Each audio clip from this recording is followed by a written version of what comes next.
What's up everyone, Adrian here, and in this time around we are doing a editing tutorial covering masking. Just a very simple, rudimentary, just get to know masking 101 type beat. And here I am in my cozy sweater, my glasses on, so we are in our locked in editing mode. And this time around we have a picture of a landscape that includes my homie Oliver and I. Now this is a photo that I took over for the SF Peninsula photo contest, and this is the last photo I took and edited for 2025, so this one has a really special place in my heart. But I bring this up because I figured that this is a really good tutorial to just talk about editing and also just masking in particular, and just seeing how we can go ahead and enhance certain characteristics of the image to match not only like what the vision is, but like say you're editing for someone and they have certain requirements, whether it be a brand or like a model or like even whatever it may be. You have these tools on hand, and like I mentioned in some of my other videos, you don't have to use every tool in a tool shed, but at the same time, like if you can use certain tools to enhance certain parts of the images and really bring that vision to life and just go ahead and create something really cohesive and just really punchy and just really awesome, go ahead and use it. By all means, like when I started out when using masking editing, I was like very, I would say, reserved, but now that I feel like I am more comfortable in using the tool and just understanding like what I'm looking for in my final edit, I want to go ahead and be able to share with you guys my tips and tricks too. So here are the rules for the SF Peninsula photo contest and what they required. Here it is the subject matter. Let's start with the time of day. Photos are ideally captured at dawn or dusk, or whenever you think a scene looks best. Now, for subject matter, wide angle or aerial shots showcasing the peninsula's bayside towns, communities, waterfront, parks, or bay to hill scenery. Think of grand views that showcase the bayside in its entirety, from a vantage point up on Sweeney Ridge, San Bruno Mountain State Park, Skyline Boulevard, drone photos, etc. This is important right here, which is also the cornerstone of like why I'm making this video too, is visual style. Vibrant yet natural colors that capture the region's distinctive light and atmosphere. Wow, so that is a mouthful right there, but I think it's best if I just show you the image so that way we can go ahead and start dissecting, breaking down, and applying masking to help meet the requirements of what the baseline is. Alright team, we are now back in Lightroom Classic, and this right here is the image that I want to go ahead and start working with. Now, this is basically 90% done. All we need left is 10% to go ahead and mask it up and then just enhance certain parts of the image before our submission. I should let you know that this is a two-part tutorial where, although this part is focusing on the masking in particular, I will share with you like how I edited to this point in another video. Now, to get a sense of like what we're working towards to, it's best if we have a reference photo here too. So what I'm going to do is I'm going to hit D so that way I can start developing the photo, and then I will click this R and A over here. Now that will open up a reference and active photo view over here. From here, I will go ahead and drop my final submission to the photo into the left-hand column, and I'm going to go ahead and press this lock key so that way I can go ahead and make sure that it doesn't go anywhere and that we just have an end goal of what we're working towards too. What I want you to get away from this tutorial is, when it comes to the masking, don't necessarily understand just the how of how we're accomplishing things and just using the tool, but understand really the why of what's going on. And once you can understand the why, now you have a much better understanding of like how you're going to be using the tool to just enhance certain features of the overall image itself to get to the end goal that you desire. So with this in mind, given how far we've come along, there's just certain things that I really want to touch upon before the final submission. So, like I mentioned back in the requirements of the photo, it's visual style, vibrant yet natural colors that capture the region's distinctive light and atmosphere.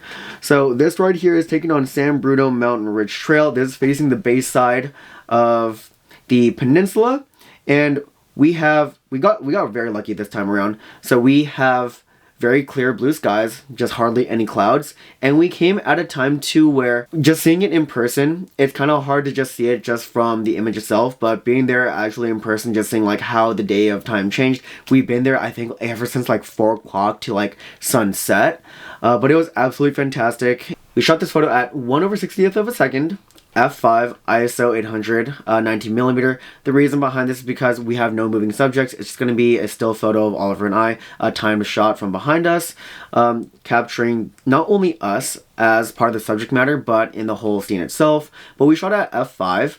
Now, when I shot this at f5 too, the reason why I did that is because any higher, I would have to start playing around a little bit more with my ISO as well as my shutter speed. But at the same time, just in case things would start to move around, because like the winds are pretty strong on top of that mountain ridge, as the day progressed on, I just didn't want to have too much motion blur, as well as just softness later on in the image in like post-processing. There's just only so much that I can see through the back of my small camera until I get into the desktop version itself too. ISO 800 because now when it comes to my shooting style, I tend to underexpose just a little bit, but I do underexpose by at most a full stop, maybe even by 2/3 or 1/3, so that way I can retain some attention of detail in the highlights too, while also bringing up some detail that may be lost within the darks, the blacks, or the shadows. And to play on the visual style and the overall kind of requirement for it, 20mm, I used the R15-35, so I figured that would be the best lens at the time. I didn't bring any other lenses because I just wanted to work with what I got, and by all means, less is going to be more too. So, with all this in mind and setting the tone for the image, we're going to hit I again, so that way we could just go ahead and have a nice clean photo. And there's a couple things I'm going to be doing along the way, so buckle up, sit tight, and let's go ahead and just start knocking away at some of these edits over here. I'm going to go hit this circle icon over here. There's a couple things I'm going to be looking at. You can work with this in any approach that you want, but something I really want to focus on are going to be the people first. So what I like to do is, you can go about this in two ways. You can either select subjects right here, so that way you can select both your subjects in together.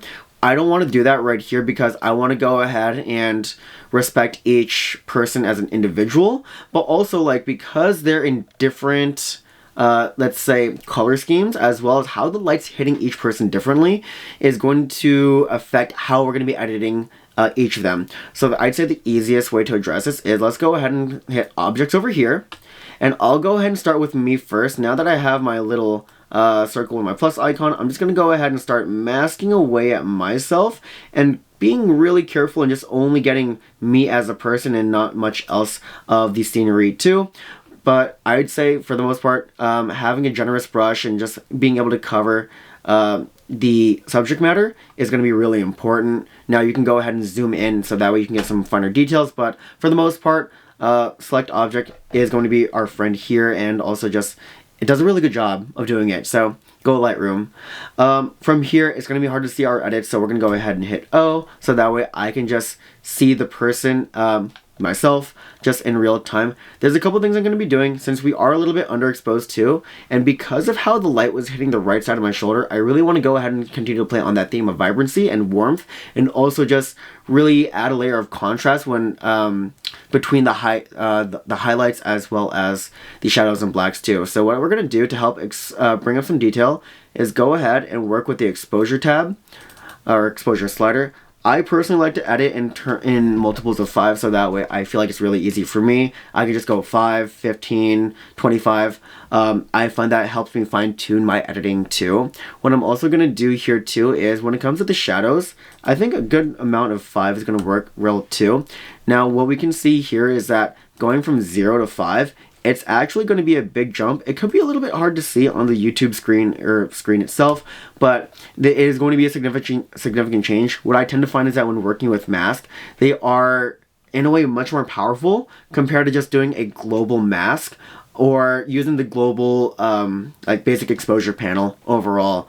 So with this in mind, now that we've included 5 in the shadows, I also want to play on the highlight on the whites as well as the whites itself too. So we're also going to add a little bit of 5 over here, and we're also going to add highlights as well too, so that way we get a nice brush on the brighter parts of the image. You can really fine tune this. You can even go ahead and use a brush itself to just really hit those lighter parts of the jacket, but for this case I want to have it really simple, and with this in mind, I would say that continuing on that theme of vibrancy and just like warmth, I find that having a blue, orange, and yellow like contrast is really nice, and also just a really simple way of just simplifying the image. So right here, I'm going to go ahead and hit 5 on the color temperature.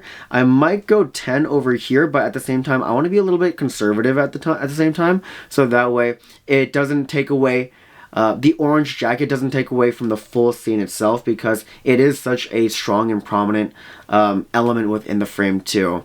So I would say that looks pretty good so far. I think just a added bonus here, we can go ahead and add a little bit of clarity to it, as well a little bit of texture too, so that way we can get like some fine details within the jacket itself. So I'd say that looks pretty good. We're gonna go ahead and call this mask Adrian. Okay, we're gonna go ahead and call this mask Adrian.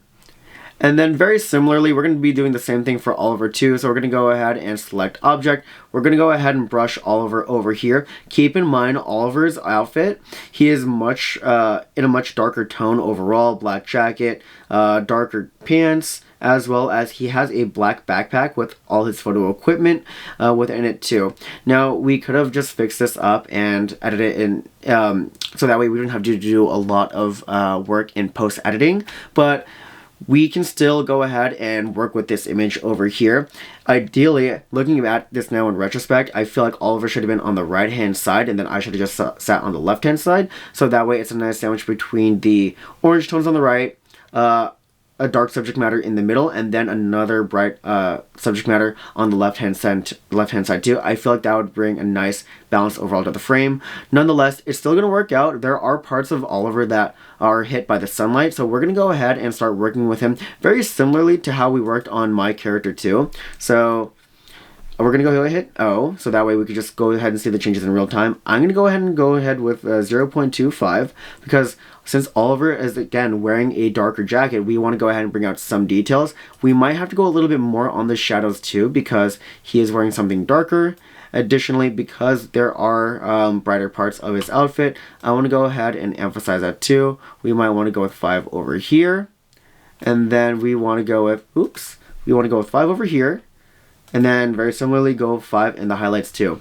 Now keep this in mind as we're working through this example, because he is in a darker tone jacket, there are cooler tones also hidden within the jacket too, and I've also edited it in such a way where like I do want cooler tones throughout the image, but for the sake of this masking tutorial over here, since we have masked Oliver in particular, we want to go ahead and add a little bit of warmth to kind of counterbalance the cold that we already inserted within the image too. So I think 5 would be just fine over here. That way he doesn't look too cold, he doesn't look too chilly, but he looks just right. So with this in mind, we're going to go ahead and call this mask Oliver. Now that we have our two main subjects masked up, let's start working on the rest of the image too. There's a couple things I want to keep this that I want to denote over here. When I'll take this from a bottom up approach, what I mean by that is that I'll just work from the foreground to the midground to the background of the frame. So what I like to do at times is also include a vignette within my image too. And I'm not just talking about a vignette when it comes to the FX and the highlight priority. Yes, that is part of it, but there's certain parts of the image where I want to go ahead and mask out even more. So what I'll do is that I'll go ahead and create a linear gradient, and I'll go ahead and darken up the corners in particular. So when I darken up the corners over here, let's go ahead and hit O. That will help us focus in on the middle of the frame itself and our focal point. And then I'm going to create another one, another linear gradient. You could hit M, or you could just duplicate it and just rotate or pivot the mask itself, but I'll just go ahead and create another one, and we're going to go ahead and drop it to a very similar amount too. Now from here, now that we have more focus, drawing the eyes into the middle of the frame, there's something I do want to hit, and that's particularly the rocks, and I feel like they can add a nice leading line if we go ahead and enhance the light leading up to our subjects. So let's go ahead and take our brush over here. With the brush, what I find that over time is that you don't have to be absolutely perfect with it. Granted, you can get really dialed in and precise depending on what it is that you want to hit. At the same time, for this example, I think there's a couple things that I want to do to accentuate the light on these rocks. So I'm going to go ahead and mask up the lighter portion. It doesn't have to be absolutely perfect, but just even little hits here and there on these rocks that have the light coming out of them, they're going to make a big difference in the photo later down the line. And keep this in mind too as you're editing. All these little sliders as well as adjustments that you're making along the way, they will go ahead and enhance the image together. Individually, they may be hard to identify and understand like what it is that we're going to ahead and enhance, but when you look at things holistically, now it will make a lot more sense later on down the line. So from here, this is what I want to do. When I see a nice light source that's contrasted against dark blacks as well as shadows, I like to go ahead and increase my exposure a little bit, not too much, because again, I feel like using the basic exposure and the masking, it actually feels stronger to me in my sense compared to just the basic exposure and the overall edits and the global settings. So now that we have increased exposure, what I want to do is also increase the highlights ever so slightly. I will also increase the whites ever so slightly too. And what I'll do here is actually increase the whites by 5 percentage points. I will also go ahead and actually, while we're here, add a little warmth to it, because that makes sense, at least in my way of thinking, is that wherever the light hits, light tends to be have like a warmth to it. So go ahead and accentuate that just a little bit. A little does go a long way. From here, now, because these rocks have nice such fine texture and detail to it, I also want to increase the clarity to them, and I also want to increase the texture to it. Again, we don't want to go too hard on this edit, but it also depends on like what it is that you're going ahead and focusing on. We just don't want too much detail on the rock now that it starts to take away a little bit. Not that it will take away a whole chunk away from the image, but it's there to help be like a supporting role to the overall image itself. Now, a couple more things that we're going to do is as we're working our way up, I want to go ahead and start accentuating this nice vibrant orange yellowy glow for the sunset.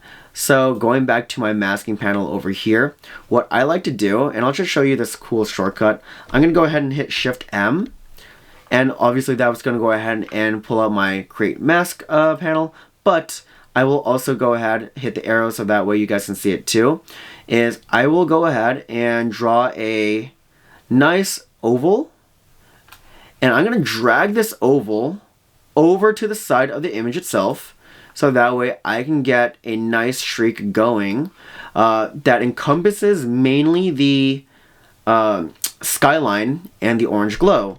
So from here, again, to make things a little bit easier, we're going to go ahead and hit O. There's a couple of schools of thought when it comes to using this radial mask and just how I'm enhancing the image over here, or this portion of the image. What I like to do is that I like to go ahead and increase the warmth a little bit, ever so slightly, maybe a little tad bit more. And then from there, increase the saturation. And this is going to be a little bit of an advanced like photo topic here too. But when it comes to color banding, you can go ahead and work with that in a couple different ways. What I'm trying to do is that I'm trying to not only homogenize the colors, but where there is a lack of data within the frame itself or the image, you want to go ahead and supplement that. Granted, there's only so much that you can do in post-editing. Part of it is going to be part of the camera too, and how much data is coming in from, say, what is being captured at the time, given the exposure triangle settings, like the aperture, shutter, and shutter speed and ISO. But at least for this example, color banding, and you're going to see this in the raw later on too. The sky was very dull and flat, but thanks to post-processing, we can go ahead and start enhancing certain parts of the image that are there within the data, but we just need to go ahead and really bring it out a little bit more too. So from here, now that we have increased the temperature of it as well as the saturation, what I also want to do is create a little bit of dehaze to the image, or actually we want to increase the dehaze on that. Additionally, because how we interpret light at times too, especially from far away, sometimes when the sunlight or light is just really intense, you're going to start to see heat waves. It's not going to be like that in this case since this was shot in the winter and at sunset. But what I like to do is that things from afar don't really look that clear. Granted, I'm also someone that wears glasses and I can't see really far myself, but chances are there's going to be some point where even the human eye has limitations and you can't really see that far in like crystal clear vision. So I like to go ahead and actually add a little bit of softness to it. Now that's quite a bit. I think 20 is going to be just fine.